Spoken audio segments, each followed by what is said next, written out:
Haleluya.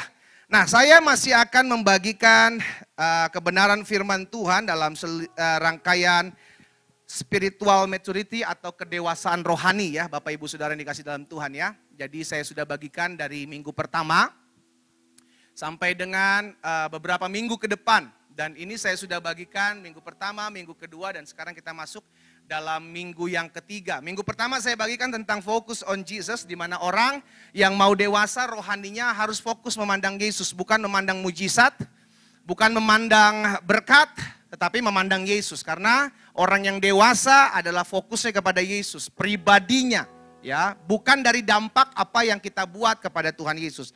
Yang kedua saya sudah bagikan juga dalam serial kedewasaan rohani tentang mengerti akan panggilan Allah dalam kehidupan kita. Dan saya sudah sampaikan bahwa panggilan Allah dalam hidup kita bukan hanya sekedar sebagian dari hidup kita ketika kita melayani, tapi seluruh aspek dari pagi buka mata sampai dengan tutup mata kita tidur, seumur hidup kita, kita menjalani panggilan Allah. Apa itu panggilan Allah? Memuliakan nama Tuhan Yesus. Yesaya 43 ayat 7 dan Roma 11 ayat 36 ya. Dan hari ini saya bagikan satu hal lagi masih berkenaan dengan spiritual maturity atau kedewasaan rohani, yakni memberi diri dipimpin Roh Kudus. Sama-sama bilang sama saya harus memberi diri.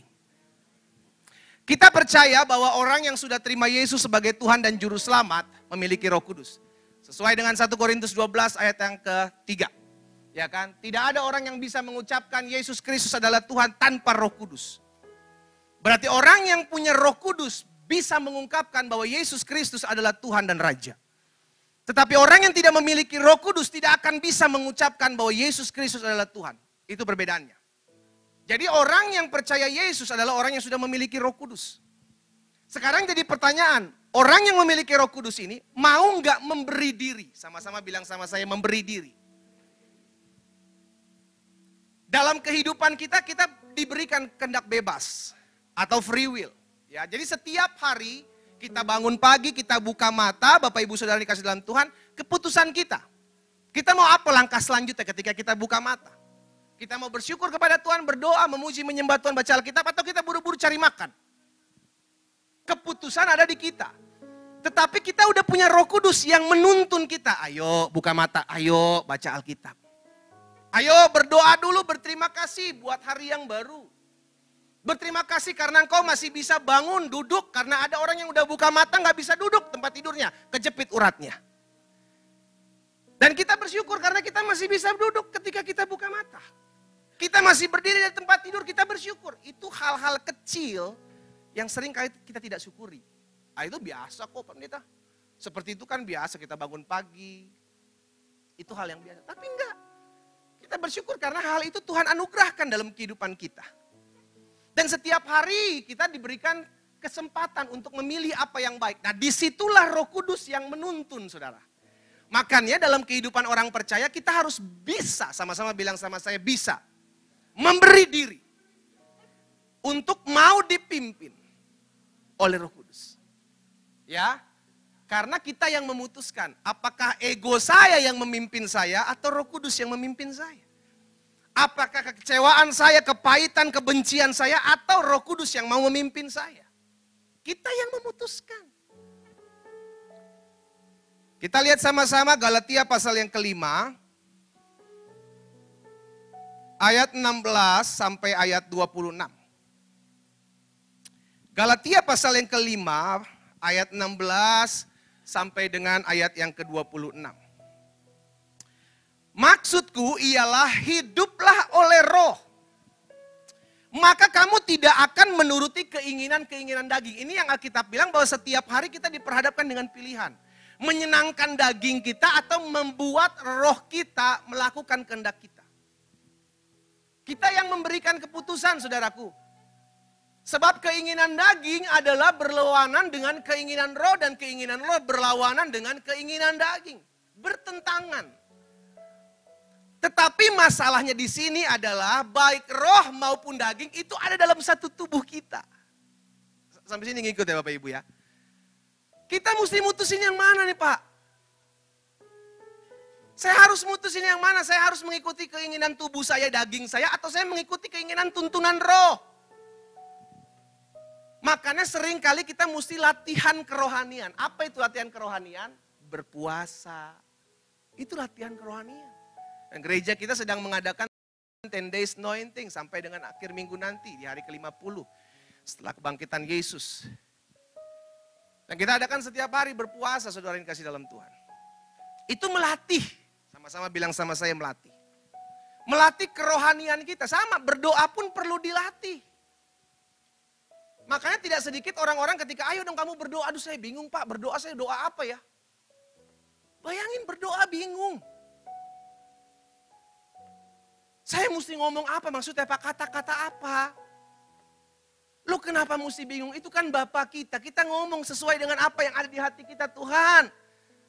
Kami bersyukur, saya berterima kasih. Ada yang apa sesuatu di hatimu, itu doakan, kau naikkan kepada Tuhan. Apa yang buat bingung? Sebenarnya karena kita tidak terbiasa. Contoh, kalau kita nggak pernah biasa ngomong dengan mama kita, dengan papa kita, ketika kita ngomong kagok. Karena nggak terbiasa ngomong, padahal orang tua kita. Tapi karena nggak terbiasa, akhirnya mesti gagap dulu ngomongnya. Iya, kosakatanya cuma itu. Bingung, karena nggak terbiasa. Jadi mulai dilatih kebiasaan-kebiasaan hal-hal yang baik dalam kerohanian kita mesti dilatih. Karena setiap hari kita memutuskan saya mau dituntun oleh siapa? Ego saya, daging saya, atau kerohanian. Ya, balik ke firman Tuhan.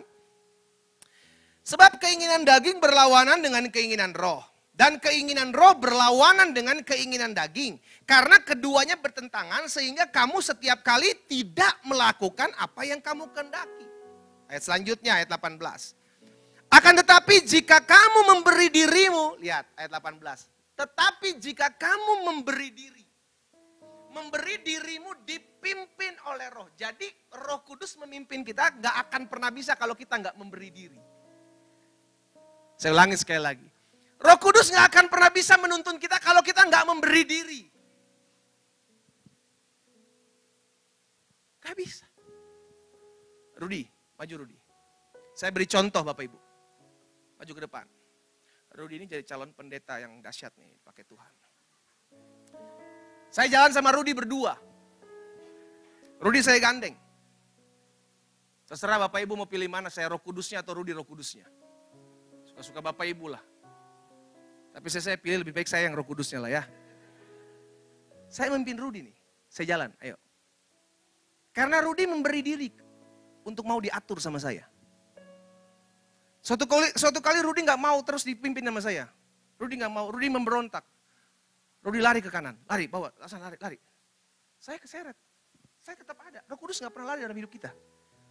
Tapi kita yang diikut sama dia. Tapi siapa yang diatur sekarang? Roh Kudus yang diatur. Bukan Roh Kudus yang ngatur.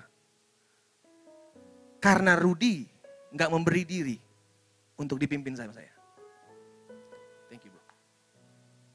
Jadi gitu Bapak Ibu, kalau kita memberi diri, maka Roh Kudus akan memimpin kita. Karena kita mau diberi. Kita mau dituntun. Tapi ada kalanya kita nggak mau dituntun, kita memberontak. Roh Kudus akan ikut kita, tapi ingetin terus, ayo ke sini nak, jangan ke situ. Tapi kalau kita keras, kita akan lari. Roh Kudus tetap akan ikut. Roh Kudus akan ikut, tapi lama kelamaan kalau kita terus melarikan diri, suara Roh Kudus itu akan semakin pudar. Makanya kita pada istilah jangan kau mendukakan Roh Kudus. Memadamkan api itu. Sehingga ketika engkau diingatin lagi jangan ngelakuin itu, udah jangan ngechat mantan lu lagi, tapi lu tetap kekeh ngechat, ya udah itu yang jadi. Nanti giliran udah ribut, saya nyesel Tuhan. Habis gimana ya Tuhan? Mantan saya lebih care sama saya. Suami saya, istri saya nggak pulang-pulang Tuhan. Ya gimana ya Tuhan ya? Tetangga lebih sering memperhatikan saya. Karena udah diingetin tetapi tetap kepala batu. Lihat kanan kirinya, bilang sama dia, jangan kepala batu lu. Karena udah ada diingetin. Roh Kudus bukan nggak pernah ngingetin, saudara. Orang dia, Alkitab katakan begini, aku akan memberikan penolong lain bagimu, supaya dia mengingatkan kau akan segala sesuatu apa yang akan kau sampaikan, apa yang aku sampaikan, kata Tuhan Yesus. Jadi setiap perkataan Tuhan Yesus itu diingetin. Diingetin, saudaraku. Tapi kitanya yang keras kepala, kita yang ngotot. Ya, kembali lagi. Ayat 18, Galatia pasal 5 tadi ya. Akan tetapi jika kamu memberi dirimu dipimpin oleh Roh, maka kamu tidak hidup di bawah hukum Taurat. Lihat ayat 19.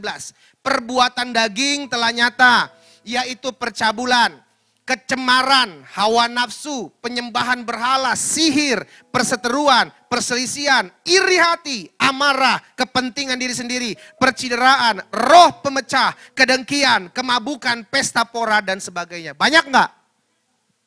Kira-kira nempel berapa biji di badan?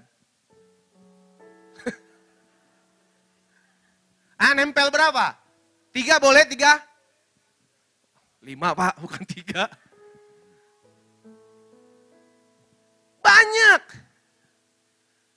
Istilahnya gini, kalau kita lagi jalan itu banyak ranjau di darat nih Bapak Ibu. Banyak ranjau. Kita nggak tahu nih, jangan-jangan salah langkah meledak. Caranya bagaimana? Memberi diri. Roh Kudus tahu, jangan sampai engkau nginjak ranjau darat. Engkau akan dituntunnya masuk dalam rencananya. Memberi diri aja.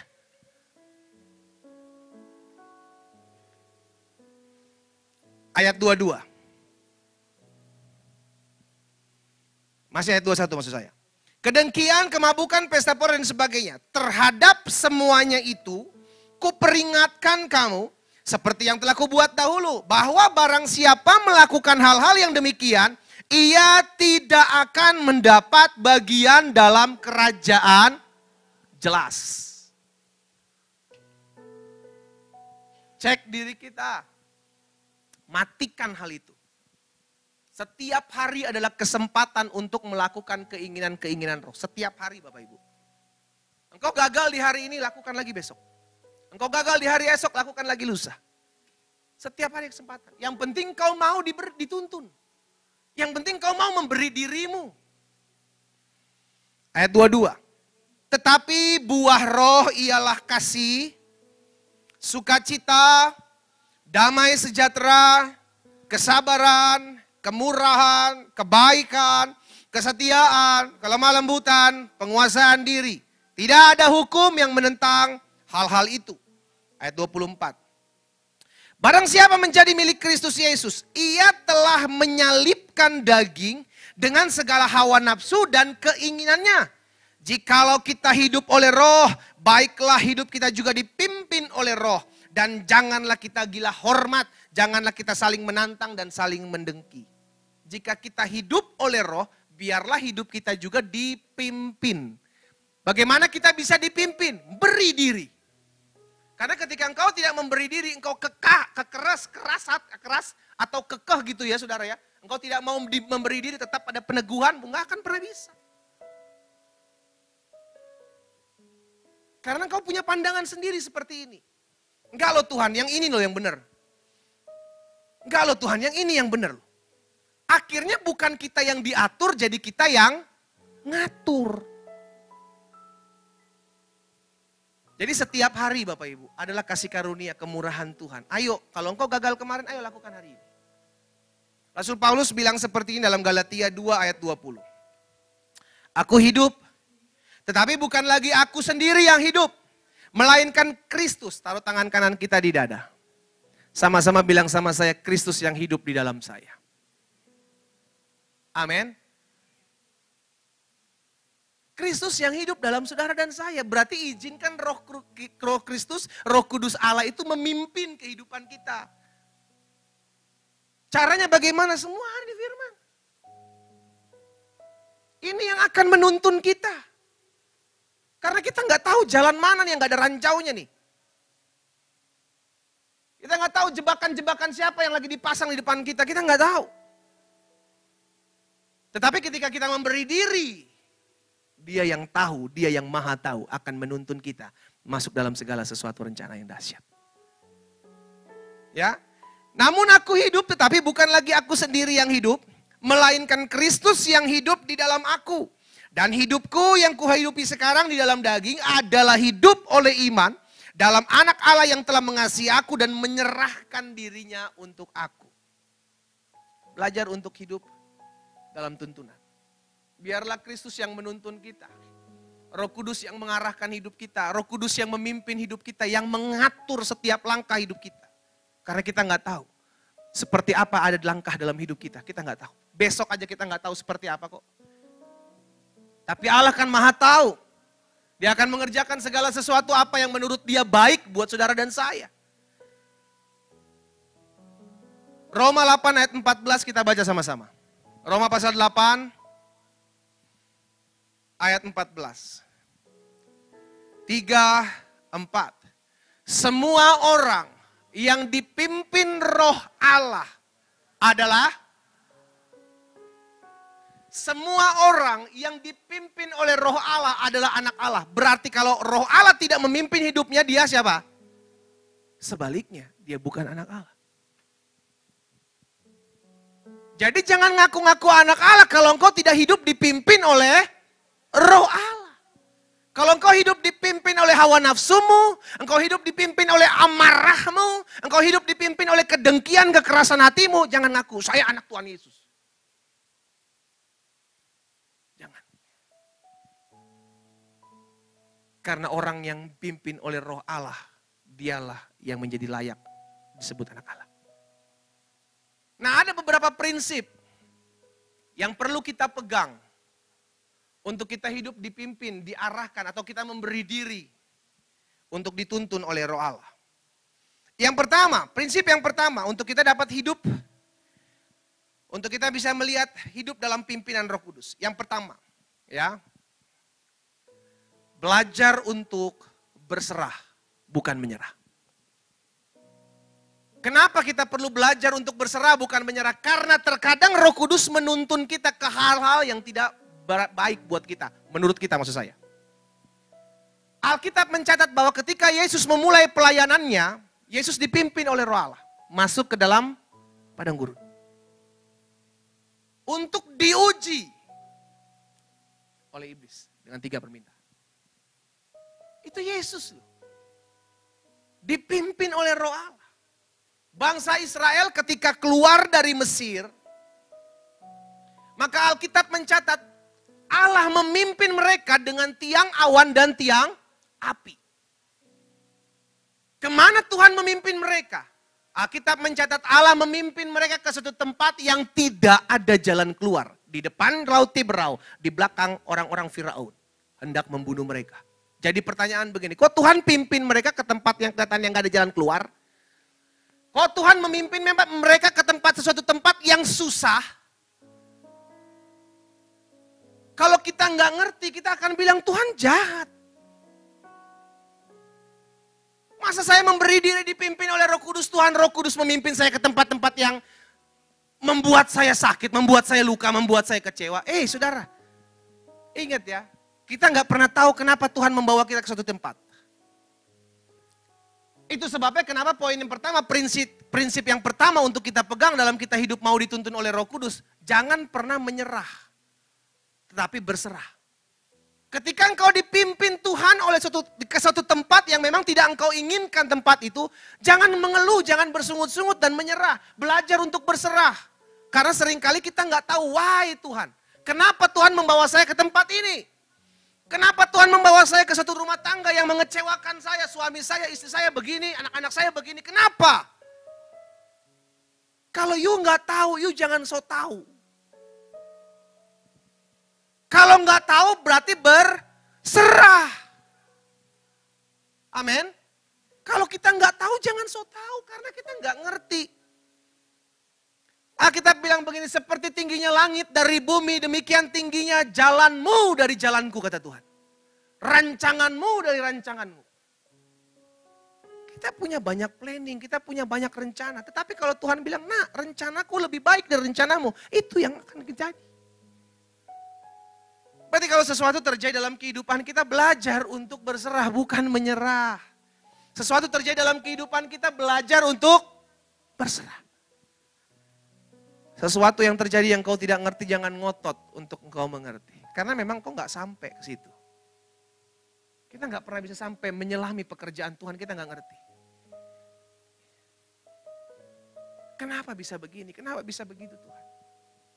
Ada hal-hal yang kita nggak mengerti Tuhan izinkan terjadi dalam hidup kita. Lihat kisahnya Ayub. Ayub diizinkan Tuhan, anak-anaknya mati semua. Harta kekayaannya habis. Bahkan dia ditimpa penyakit. Ayub nggak ngerti kenapa itu terjadi. Tetapi Ayub menyadari dan Ayub berkata sama istrinya, masa kan kita hanya mau menerima yang baik saja dari Tuhan, tidak mau menerima yang buruk. Kalau tidak ngerti, jangan sok tahu. Taruh tangan kanan kita di dada. Sama-sama bilang sama saya nggak boleh sok tahu. Karena ada kalanya kita nggak ngerti jalan-jalan Tuhan, saudara. Kalau kita nggak ngerti, belajar untuk berserah. Ya, engkau yang udah setia ikut Tuhan, kau rajin berpuasa, kau rajin beribadah, tiba-tiba engkau dihianati. Kalau engkau nggak ngerti, engkau mulai cari tahu siapa yang salah. Oh dia yang salah nih. Oh dia nih yang jahat. Oh dia nih. Sehingga engkau akhirnya mencari-cari siapa kesalahan itu. Engkau mulai menghakimi orang. Dan engkau gak akan pernah mulai menghakimi dirimu, saya yang salah. Gak mungkin. Dampak dari engkau tidak ngerti, engkau akan mulai menghakimi orang lain. Tapi kalau engkau belajar berserah, engkau tidak akan menghakimi orang lain. Karena engkau tahu kadang ikut Tuhan memang harus diproses. Ikut Tuhan harus dibentuk. Ya. Jadi prinsip yang pertama untuk kita bisa hidup dalam pimpinan Roh Kudus, yang pertama belajar untuk berserah, bukan menyerah. Kenapa? Karena terkadang Tuhan membawa kita, rohnya, membawa kita ke tempat-tempat yang sebenarnya kita tidak ingin tempat itu. Tetapi kalau Tuhan lihat, nah ini tempat baik bagi kamu di kemudian hari, maka kita cuma bilang, ini aku Tuhan, bawa aku ke sana. Sekalipun kita nggak ngerti. Coba lihat. Dalam Matius 26 ayat 39, ini yang diajarkan Tuhan Yesus di Taman Getsemani buat setiap kita anak-anaknya. Matius 26 ayat 39 bilang begini, maka ia maju sedikit, lalu sujud. Dan berdoa, katanya, ya Bapakku, jikalau sekiranya mungkin biarlah cawan ini lalu daripadaku. Tetapi apa dibilang? Jangan seperti yang ku kehendaki, melainkan seperti yang engkau kehendaki. Belajar untuk berserah. Kalau memang masalah ini harus engkau lewati, hadapi. Kalau memang pergumulan ini harus engkau jalani, jalani. Sekalipun engkau tidak ngerti. Karena ada hal-hal yang terjadi dalam hidup kita yang tidak mengerti. Contoh, suatu kali Yesus sama murid-muridnya jalan, ketemu seorang anak yang buta dari lahirnya. Seorang orang buta dari lahirnya. Murid-murid bertanya sama Yesus, guru siapa yang berdosa? Karena pada saat itu ketika orang berdosa maka ada hukuman dari Tuhan. Ditanya, Yesus bilang begini, bukan anak ini yang berdosa. Bukan juga orang tuanya. Melainkan agar pekerjaan-pekerjaan Allah dinyatakan dalam hidup anak ini. Terkadang Tuhan izinkan sesuatu yang sorry dan tanda kutip susah buat hidup kita. Terkadang Tuhan izinkan kesusahan. Makanya jadi orang percaya itu jangan takut susah. Ya, saya ajak setiap jemaat Tuhan yang oleh Tuhan percayakan saya layani di Gereja Bethel Indonesia Jemaat Go Fellowship Center Bandung ini. Jadi orang percaya jangan takut susah. Kalau memang, cuma 2 orang yang ngomong amin. Masih gentar. Jadi orang percaya jangan takut susah. 5.000 orang. Kasih tepuk tangan yang meriah buat Tuhan. Karena ada kalanya Tuhan izinkan kita masuk dalam keadaan susah. Kalau lu gak kuat susah nih saudara nih, lu jadi sama kayak istrinya Ayub. Tinggalkan Tuhan. Karena susah. Makanya ditegur sama Ayub, yuk berkata seperti perempuan tidak waras. Masakan kita hanya mau menerima yang baik saja dari Tuhan, tidak mau menerima yang buruk. Berarti ada kalanya ikut Tuhan itu sesuatu yang tidak kita inginkan itu bisa terjadi. Jadi ketika kita takut susah, saudaraku, kita sama seperti bangsa Israel. Udah kita kembali aja ke Mesir lah, di Mesir enak banyak makanan. Lebih milih diperbudak daripada dituntun Tuhan. Karena dituntun Tuhan katanya penuh dengan kelaparan, susah untuk minum. Disitulah Tuhan proses. Disitulah Tuhan murnikan, disitulah Tuhan uji untuk dewasa. Ya, jangan takut susah. Kalau memang Tuhan izinkan susah, tidak akan pernah melebihi kekuatanmu. Kalau memang Tuhan izinkan susah, Tuhan menyertai engkau di tengah-tengah kesusahanmu. Jadi prinsip-prinsip yang harus kita pegang, yang harus kita miliki untuk dapat hidup dalam pimpinan atau memberi diri dalam kehidupan pribadi Roh Kudus. Yang pertama, belajar hidup berserah, bukan menyerah. Yang kedua, prinsip yang harus kita miliki untuk dapat hidup dalam pimpinan Roh Kudus, berani melakukan perintah Tuhan dalam setiap situasi dan keadaan. Karena ketika kita memberi diri dipimpin Roh Kudus, maka Roh Kudus akan mengingatkan kita. Ini salah satu kerjanya Roh Kudus. Dia akan ingatkan kita akan segala sesuatu yang perlu kita lakukan. Itulah namanya tuntunan.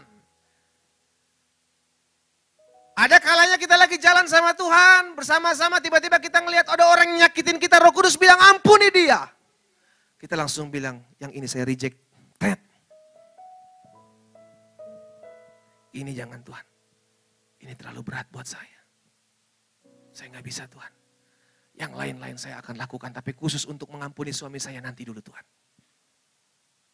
Khusus untuk mengampuni istri saya nanti dulu Tuhan. Khusus untuk mengampuni mertua, menantu, anak-anak saya nanti dulu Tuhan. Saudara yang dikasih dalam Tuhan, ikut Tuhan gak bisa pilih-pilih perintah. Yang ini bagus, saya mau. Yang ini juga susah, nanti dulu. Semua, keseluruhan, lakukan. Ada kalanya Roh Kudus memberikan kita perintah yang kita tidak tahu, ngerti mesti buat apa. But do it, lakukan. Yosua ketika bangsa Israel dipimpin oleh Yosua, Yosua diingatkan Tuhan, ayo kelilingi tembok Yeriko 1 kali 1 hari. Kalau kita jadi Yosua kita akan mikir, Tuhan kenapa gak dirapel aja sih Tuhan? 13 kali aja 1 hari gitu. Yang pertama kaki lu bengkok bos. Yang kedua lu ngos-ngosan. Yang ketiga, kalau lu gak ditembakin, kalau lu gak dipanahin dari atas, itu puji Tuhan, haleluya. Tuhan bilang sama Yosua 1 hari 1 kali. Diam. Habis itu pulang. Besok, 1 hari 1 kali. Pulang. Sampai berapa hari saudara? 6 hari. 6 hari berputar. Sehari sekali. Yosua gak komplain sama Tuhan. Dia ikutin aja. Karena dia tahu tembok ini terlalu kuat untuk saya tembus. Gak bisa. Pertahanan kota Yeriko gak bisa kami tembus. Satu-satunya yang bisa membuat kami tembus adalah taat. Di hari ke-7, engkau kelilingi 7 kali. Berputar. Padahal kan udah capek-capeknya nih. Yosua gak bilang, ya Tuhan ini hari ke-7 loh Tuhan. Kenapa 1 sampai ke-6 1 kali. Sekarang yang ke-7 1 kali juga kek. Nanti kita rapel deh sampai ke hari ke-13. Gak bisa. Kalau Tuhan bilang hari ke-7 7 kali, itu yang harus dilakukan. Setelah itu bersorak, maka tembok itu akan roboh. Apa yang terjadi? Tembok roboh. Jadi pertanyaan yang membuat roboh siapa? Apakah karena 13 kali diputar?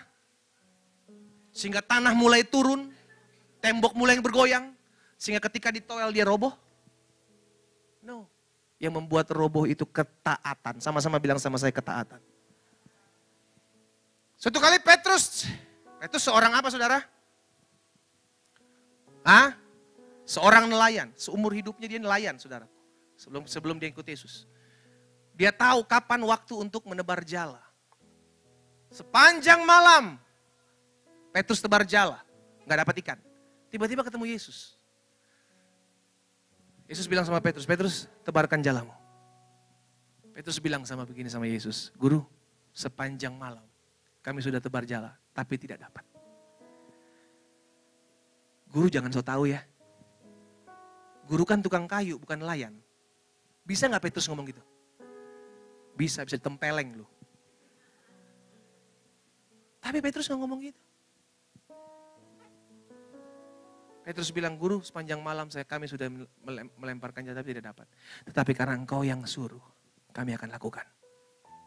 Alkitab mencatat jala hampir koyak. Karena dapat ikan banyak. Siapa yang kirim ikan di bawah laut? Kembali lagi karena ketaatan Petrus. Tahukah saudara, ketika engkau taat ada banyak hal yang kau temukan, hal-hal yang tidak pernah kau miliki. Kunci cuma satu yang Tuhan minta kok. Obey. Taat. Kalau engkau disuruh mengampuni, ampuni. Kalau suruh melangkah, melangkah. Kalau engkau disuruh mengasihi, mengasihi. Karena dampak ketaatan bukan buat orang lain. Sama-sama bilang sama saya, itu buat saya. Amin. Dampak ketaatan itu buat kita. Kalau dalam rumah tanggamu engkau lagi ribut, tiba-tiba engkau suami atau istri-istri disuruh bilang, samperin istrimu, samperin suamimu. Belajar taat. Jangan bilang, Tuhan dia yang salah kok Tuhan, masa saya yang suruh samperin. Nanti dia tanduknya tinggi lagi. Dialah yang nyamperin saya, taat aja. Taat itu cuma ngikutin kok saudara. Yang bikin berat apa sih taat itu? Yang pertama, pertimbangan. Tapi nanti kalau ini gimana Tuhan? Nanti kalau ini gimana? Nanti kalau gini gimana? Nanti kalau gini, itu pertimbangan itu. Karena you terlalu pinter. Jangan sampai Tuhan goyang sedikit, otak lu agak sedikit bodoh, baru. Orang kalau terlalu pinter banyak pertimbangan. Makanya orang terlalu banyak pinter lama-lama jadi gak percaya Tuhan. Tuhan tuh gak ada. Karena terlalu pinter. Raja Babel dengan kesombongannya berkata, semua milik saya. Digoncang sama Tuhan sedikit, otaknya jeder masuk ke kandang hewan. Makan makanan hewan, dikasih makanan mewah gak mau. Milih makanan hewan. Karena somse. Sombong sekali. Sombong masih mending. Kalau dipercayakan Tuhan banyak hal, belajar berserah. Terima kasih Tuhan. Belajar taat ya, sama-sama taruh tangan kanan kita di dada, sama-sama bilang sama saya harus taat. Yohanes 14 ayat 26. Yohanes pasal 14 ayat 26. Tetapi penghibur, yaitu Roh Kudus yang akan diutus oleh Bapa dalam namaku, dialah.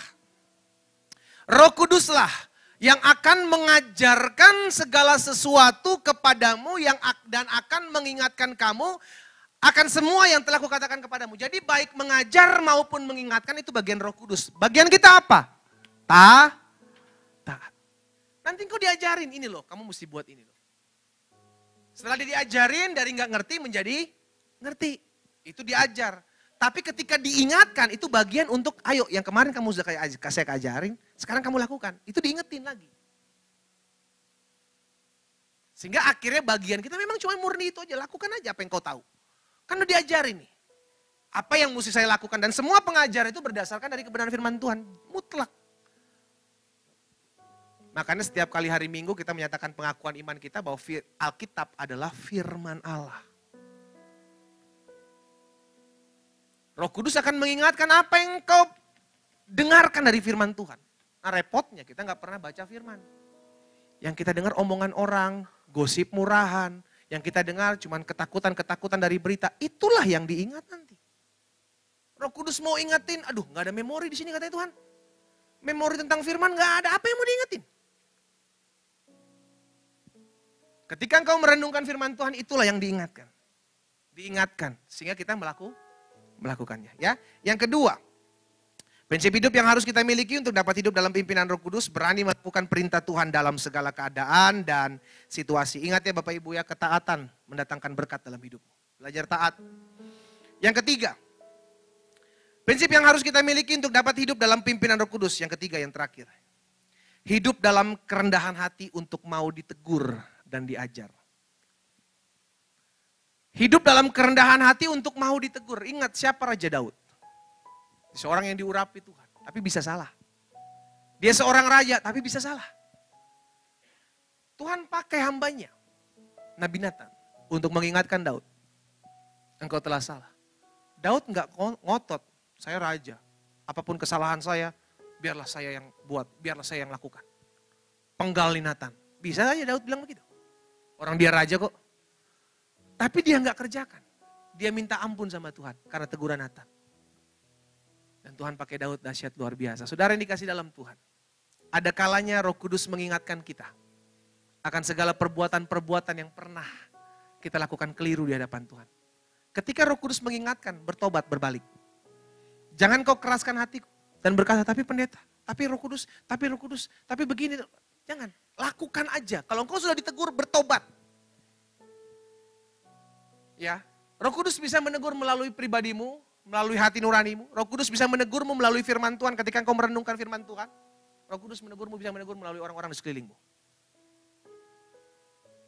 Jadi pastikan, setiap kita menyadari mau memberi diri di hidup dan salah satu prinsipnya adalah berani untuk ditegur. Miliki kerendahan hati untuk mau ditegur, mau dikoreksi, mau diajar. Amsal 15 ayat 31 dan 32. Amsal 15 ayat 31 dan 32 firman Tuhan bilang begini. Orang yang mengarahkan telinga kepada teguran yang membawa kepada kehidupan akan tinggal di tengah-tengah orang bijak. Tetapi siapa mengabaikan didikan membuang dirinya sendiri. Tetapi siapa mendengarkan teguran memperoleh akal budi. Jadi orang yang mau ditegur, orang yang mau diingati itu akan semakin maju saudara. Yang repot kalau kita udah nganggap diri kita yang paling hebat, paling pinter, paling jago, itu ketutup gendang telinganya. Sehingga orang ngomong sampai ngacai nih saudara nih, nggak kedengeran. Karena udah nggak perlu dikoreksi, bahaya. Orang udah nggak perlu dikoreksi, itu bahaya. Itu sebabnya kenapa pemain-pemain bola sekelas Ronaldo pun masih perlu namanya pelatih. Kenapa? Untuk memperlengkapi dia dalam kekurangan dia. Karena terkadang orang nggak tahu kekurangan dia, orang lain yang lihat.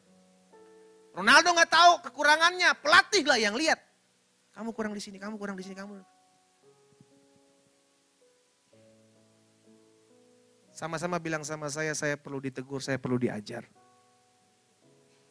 Jadi kalau Roh Kudus menegurmu melalui firman, Roh Kudus mengingatkanmu melalui renungan-renungan yang ada. Ayo berbalik, ayo jalan sama Tuhan.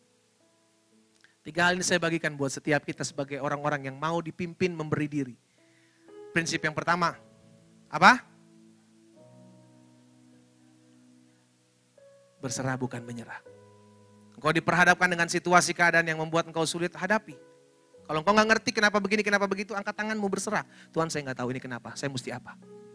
Yang kedua, prinsip hidup yang kedua apa? Belajar untuk melakukan perintah Tuhan. Dimanapun, kapanpun, baik atau tidak baik waktunya.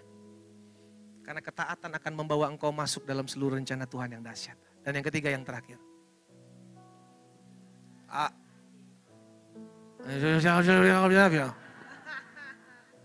Apa? Hidup dalam kerendahan hati. Miliki kerendahan hati untuk mau ditegur. Mau diajar. Selalu buka telingamu. Makanya firman Tuhan bilang begini. Setiap pagi Tuhan memberikan kepadaku telinga seorang murid, bukan guru. Kenapa murid? Karena murid selalu mau belajar. Berikan kepadaku telinga seorang murid, lidah seorang murid. Yang mau diajar, yang mau dididik. Saya berdoa agar jemaat yang oleh Tuhan percayakan saya layani. Mau memberi diri dipimpin Roh Kudus. Saya undang kita semua bangkit berdiri. Haleluya.